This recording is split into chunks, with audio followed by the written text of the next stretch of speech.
اس کائنات کا ایک خالق ہے جس کا نام اللہ ہے، مالک ہے جس کا نام اللہ ہے، اس کا ایک حکمران ہے جس کا نام اللہ ہے، ایک حاکم ہے جس کا نام اللہ ہے، ایک شہنشاہ ہے جس کا نام اللہ ہے، ایک زبردست طاقت ہے جس کا نام اللہ ہے۔ مشرق پر بھی اللہ ہے اور مغرب پر بھی اللہ ہے اور شمال جنوب پر بھی اللہ ہے اور آسمانوں پر بھی اللہ ہے اور دھرتی پر بھی اللہ ہے۔ آسمان کی چھت میرے اللہ کے قبضے میں ہے، زمین کا فرش میرے اللہ کے قبضے میں ہے، ہواؤں کے جھونکے میرے اللہ کے قبضے میں ہے، سردی کا موسم میرے اللہ کا ارادہ ہے، گرمی کی تپش میرے اللہ کا ارادہ ہے، بادلوں سے پانی کا گرنا میرے اللہ کا ارادہ ہے، برف کا گرنا میرے اللہ کی بادشاہی ہے، اور طوفانوں کا آنا، بجلیوں کا چمکنا، بادلوں کی گرج، موسموں کا تبدیل ہونا، درختوں کے پھلوں کے ذائقوں میں خوشبو، پھلوں میں مٹھاس، پھلوں کے اوپر کور، چھلکے، ان کے رنگ، ان کے ذائقے، پتھنوں کے اندر دودھ، اور ہرن کے نافے میں مشک، اور سانپ کے منہ میں زہر، اور مکھی کے منہ میں شہد، یہ سب میرے اللہ کا ارادہ ہے۔ آپ پابند بن کے چلو اس اللہ کے جس کی شہنشاہی ہے، اس اللہ کے جس نے مجھے بنایا، اس اللہ کے پابند بنو جس نے مجھے آنکھوں کا نور دیا، زبان میں بول دیا، جسم میں طاقت دی،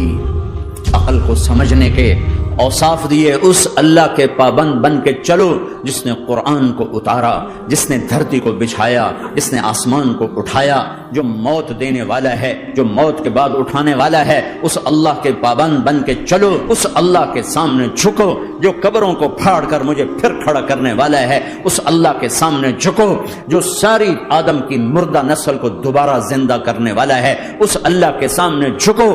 جو زمین آسمان کو ایک دن توڑنے والا ہے، توڑ کے پھر بنانے والا ہے۔ اذا السماء انفطرت واذا الكواكب انتثرت واذا البحار فجرت واذا القبور بعثرت، زمین آسمان کو ہلا رہا ہے، موت دے رہا ہے۔ اذا زلزلت الارض زلزالها، زمین پہ موت آ رہی ہے۔ اذا السماء انفطرت، آسمان مر رہا ہے۔ اذا الشمس كورت، سورج مر رہا ہے۔ وَإِذَا الْجِبَالُ سُيِّرَتْ، یہ پہاڑوں کی موت ہے۔ عرش، فرش، لوح، قلم، کرسی، ہر شے کو فنا کے گھاٹ اتارنے والا اور خود ہمیشہ باقی رہنے والا، دائم رہنے والا، قائم رہنے والا، اپنی ذات میں قائم، اپنی ذات میں دائم، موت سے پاک، تھکن سے پاک، نیند سے پاک، اونگ سے پاک، ظلم سے پاک، ذوق سے پاک، خزانوں کا مالک، عزت کا مالک، قوت کا مالک، شہنشاہی کا مالک، کبریائی کا مالک، ہیمنت کا مالک، جبروت